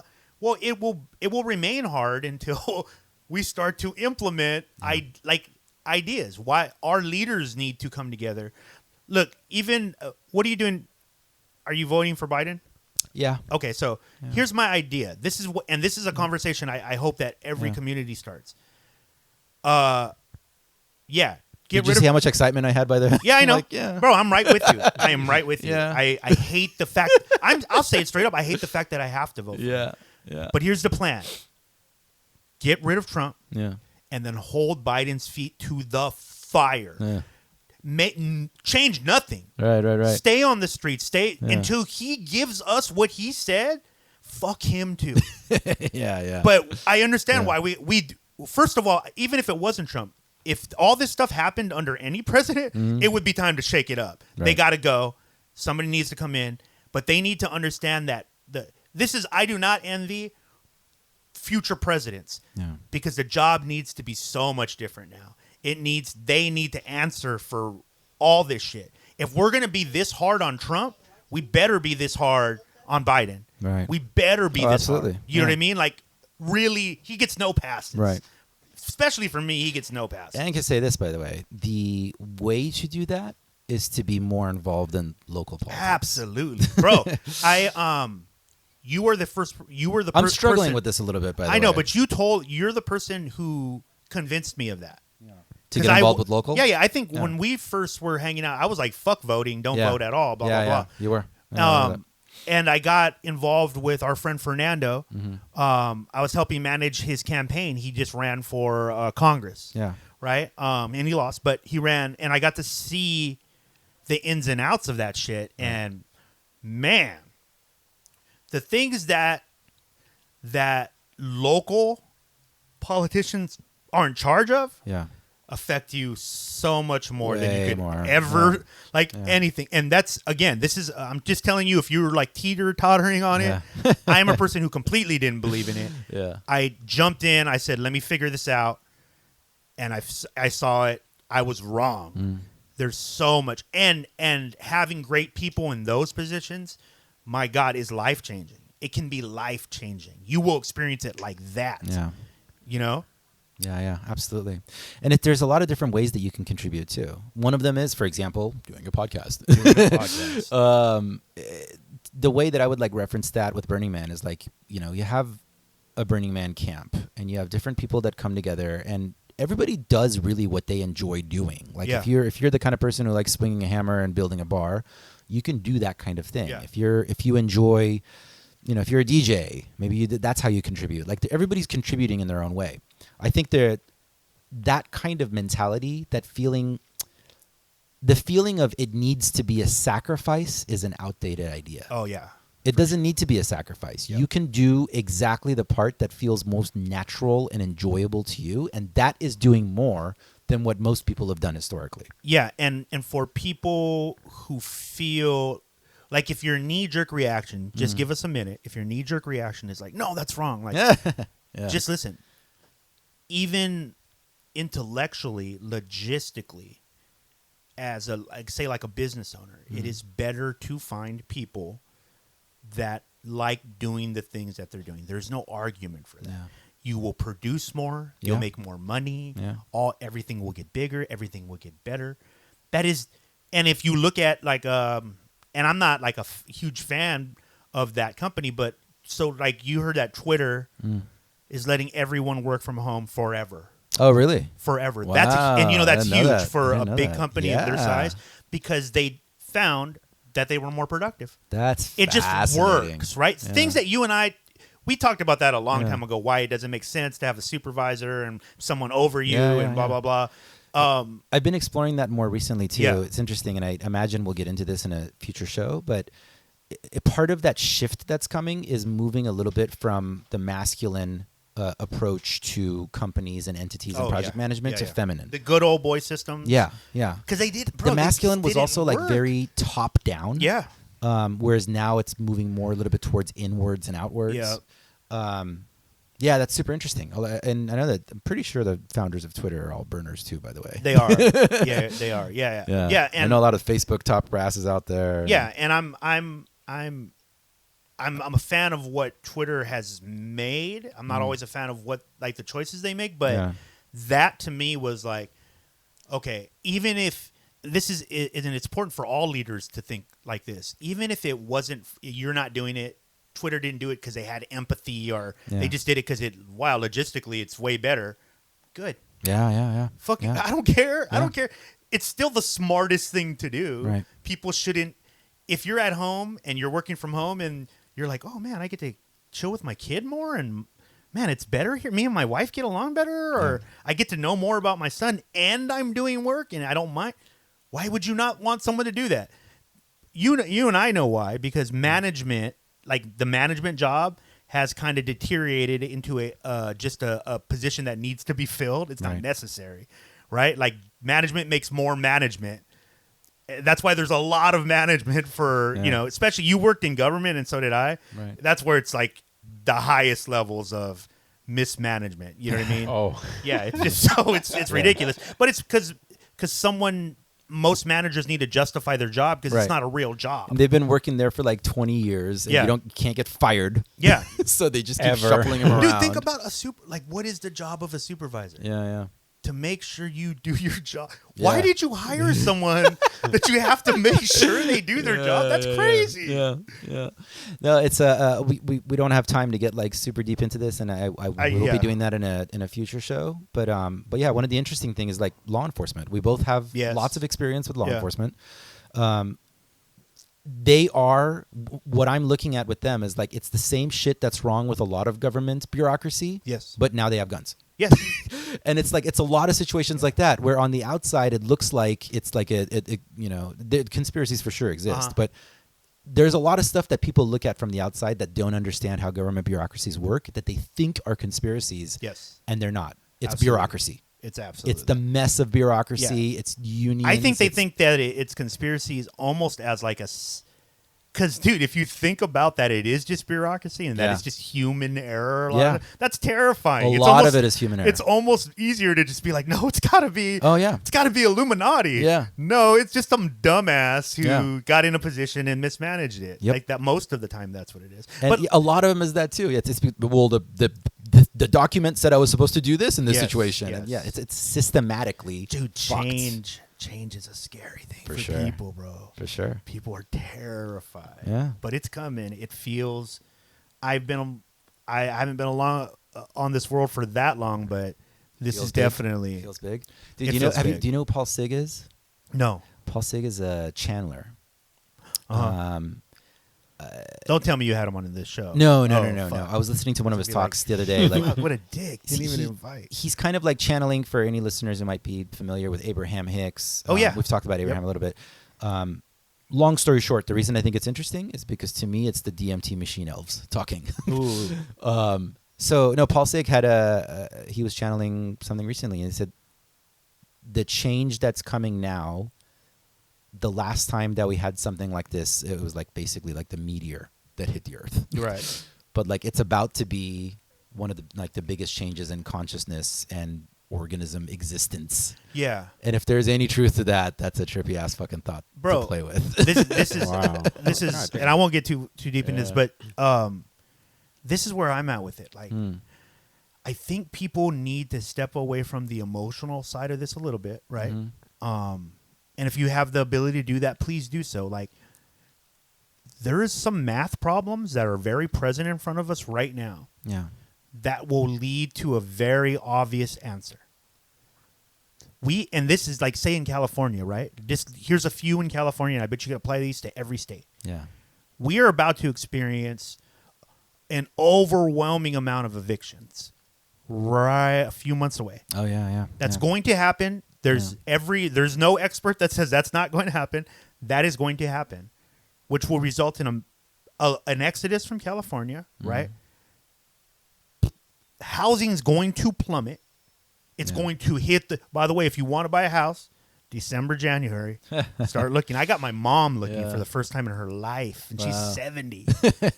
But it's going to crash. Yeah. These are just math things. Okay. And we're in the middle of coronavirus, right? The governor of New York said it perfectly, Cuomo. This isn't the second wave. This is the failure of the first wave, of us containing the first wave. Right. Second wave's still coming. Yeah. And then the social unrest. And November's an election. Yeah. How the fuck do you not think that this shit is about to hit the fan? Yeah, yeah. It's just math, bro. A lot of these things are just going to equal people being very unhappy and very angry. And we have no one serving us answers right now. Yeah. Right? People are starting to see like, oh shit. Dude, here's a thing you can do on your own. Please do it for your own amusement. I've been doing this. My friend recommended. I watch Australian news. Yeah. So in Australia, the emotional side of their news isn't really there a lot. It's kind of, here's the news, this is what it is, blah, blah, blah. Because they're just not those kind of people. You They're mean they tell loud. the news? Right, right. Yeah. And it's important that Americans see this. Right. And then when they talk about what's happening here, they're literally like, the world hangs by this revolution in America. All the free world understands that whatever happens here, it's going to affect us all. The Australians are saying this? Yes. Oh yeah, yeah.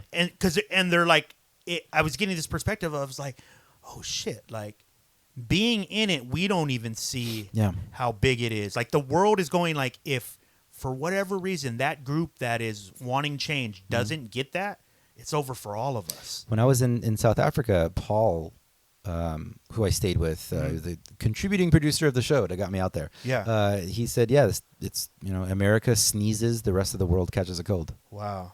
That's a trip deep. thing about. It's and deep. We're gonna be getting into more. That's the funny thing. Burning Man has historically chosen actively to not be political, so that it's a place that people can come together and have the conversations, which I fully agree with. These conversations need to exist. There was a video I was watching a little while ago saying like Carl Jung would have instead of promoting like safe spaces, he may have like promoted dangerous spaces. Yeah. A place to have difficult conversations is the way to do it. Without fear of being Yeah. harmed or Yeah. This episode, you know, we it's interesting, you know, that it's got like the injection of hip hop in it because hip hop is like pretty much by definition more political. Yeah. Yeah. You know, on a lot of these episodes of the show, we've talked about how camps come together, and then we get into these side topics that always come up. But yeah, I have a feeling part of the unclogging and the clearing that I needed from doing this episode with you is that these are going to be some of the topics that we're going to be getting into in the coming year. There's no way to avoid it. Unavoidable. that makes yeah. sense. It's no longer avoidable. Yeah. And I recognize now that may have been one of the many reasons that I needed to take that 3 months off Yeah. to do that shift, because for a while I was like, man, I have this voice. I have this mechanism. Well, your words and your writing are magic, man. Yeah. Thank Yeah. you, Sam. Yeah. This is a... It really is though. Yeah, Like, yeah. You know, you're creating Yeah. realities for people. That's why that it can be a burden to try to For create sure. the best reality. For sure. We'll be getting to a lot more of this kind of stuff. Cool, man. Yeah. Thank you so much. I really appreciate feel this. good? I need this. Yeah. Good. Yes. I feel good. I Good. feel ready. I Awesome. woke up a little bit anxious today, and then like I feel like a clearing. I feel ready to get back to getting episodes out. That's awesome. I hope that continues to be a reality, but I'm not gonna. You know, I used to be dude. like obsessive about getting them out first and Put third another Wednesday of the 100 month. on the board, dude. Yeah. You got at least another That's the 100 in you plan. throughout life. You know? That's the plan. Yeah. And now it's and especially that burn's not even happening. You know, the physical burn's not happening. Yeah. But the They're- virtual. they are need more. you more than ever. Yeah. These Shout conversations. shout out to your community. Obviously I see how happy it makes you, so I think they must be awesome. You know what I mean? I appreciate that. Quick thing on that. Yeah. So I bought something on Craigslist, you know, and from, you know, and you know how sometimes you do not trust or whatever. Yeah. So I looked at the profile, and then it said I've been to Burning Man. Then I saw pictures, and I'm like, automatic. I thought about you, and I'm Yeah. like, Oh, I trust. I them. trust it. Yeah, so yeah. I went to I've the- done, that's happened to me. So I went Nice. to go buy it, and the girl's like, "Don't you want to try it?" I'm like, "No, I believe you," and I just took it. Yeah, yeah. Of course, it worked, but I it like was it. like, just anyone's story. Just I love that. That's Yeah. definitely happened to me a few Yeah. times. That's a good reputation to have. where I've like I've met strangers, Yeah. and because of that, like, oh, okay, cool, I can Yeah. relax. Yeah, I know where you're coming from. Yeah. Like Yeah. the time you did DMT, a week after I did DMT. That's true. That's true. And I haven't stopped. Yeah. I'm on it right now. Oh man. You know what? I normally would have I got to do the outro Absolutely. part. All right. Thank you. Thank you for Really having us. appreciate Thank it. you. Thanks for coming on, man. Thanks for helping me getting this thing figured out. You can follow me at Burner Podcast on Instagram and on Facebook. That's all one word. We have links to all of this stuff over at burnerpodcast.com. The music that you're hearing in the background right now is a set by Igor Meriwan. He is the founder of Ibiza Sonica Radio, and he is the chief scheduler, I believe, over at Playground, the Burning Man camp. The links to this set are going to be over at burnerpodcast.com, where I have all the rest of the show notes that are reconnected on there. I'm just going to go ahead and make the call now. The set that you're hearing is the one from Playground. Looks like it was, and it's going to be on SoundCloud if you want to hear the whole thing. Both of the links will be on there. Let's see here. Please do leave us a review on iTunes or Stitcher, whatever other podcasting platform you utilize. It does help get the show more recognition, so more of our tribe, more of our community can find it. The show is produced by Lana Boy, based out in Brooklyn, and Louis Galapo, who is based out in Bermuda. Louis is also the founder of music.bm, so you want to go ahead and check that out. What else can I tell you here as far as the end credits? Show used to be on first and third Wednesdays in the month, but they're probably going to be about monthly. In the next coming weeks, I'm going to be releasing 2 new episodes for sure, and there is a 4th one that we are going to be recording within the week. So the show is definitely very much back on track, and I really do appreciate all of you listeners who have stuck with us during this whole time. Also, shout out to Navjeet Sarna, who's the producer of Burner Podcast Presents Alkaline, with additional support by Tori Massey. Check out all the newest shows on the Burner Podcast family. There's Street Frequency, who, by the way, is based out in Australia, and Build to Burn, which is recorded in Los Angeles with Scott Furoshower. The show that you're listening to is available on pretty much all of the podcast platforms. Yeah, you know what? Take us back. Oh, I'm sorry. One more thing. Our opening theme music, America's Horse No Name, Remix is produced by Joman. You can find him over at soundcloud.com/DJ Joman. So until next time, love, light, and all that other crap.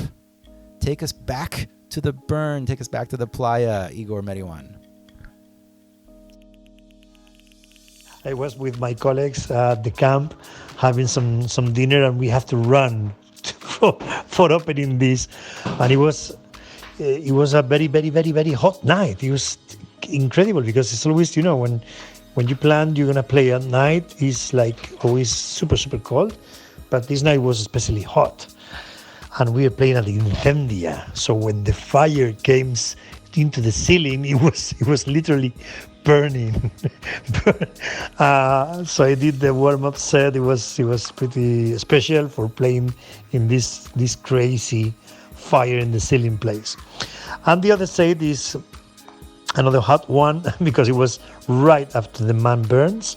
I'm doing this for the third consecutive year.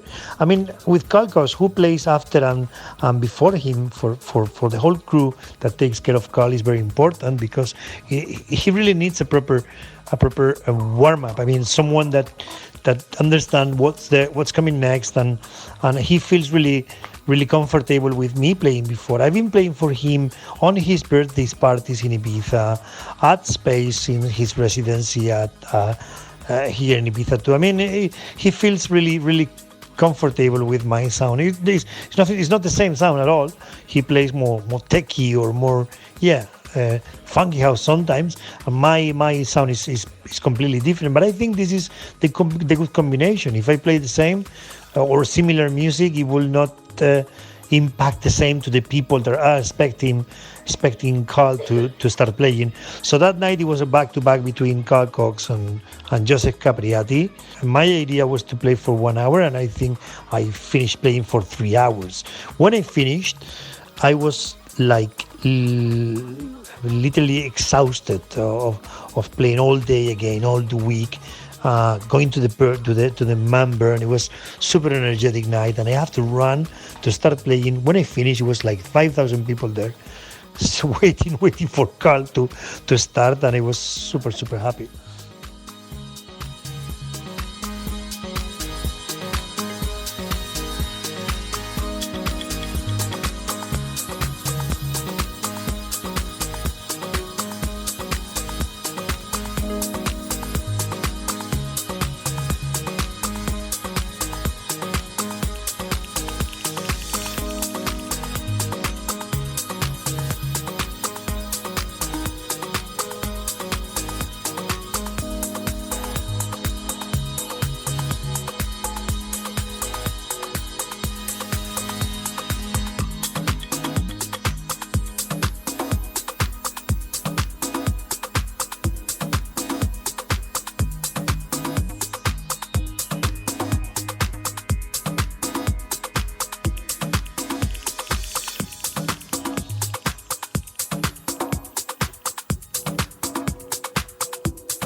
tudo isso foi me acontecer. Eu só sei o que senti quando vi em você.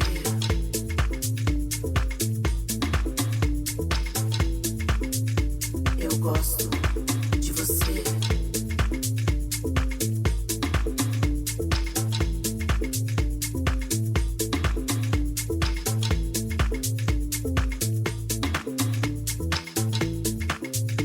Eu gosto.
Eu gosto de você, mas não sei te dizer como é que tudo isso foi me acontecer. Eu só sei o que senti quando vi em você.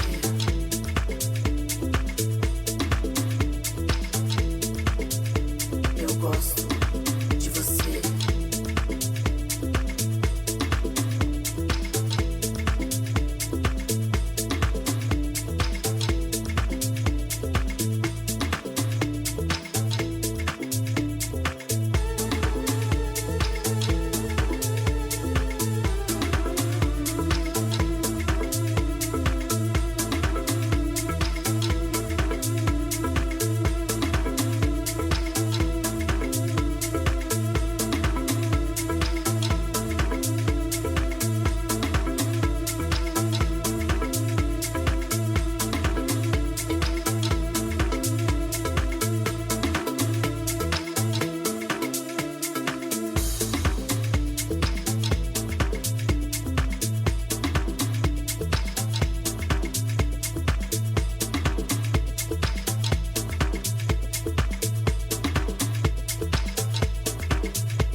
burnerpodcast.com.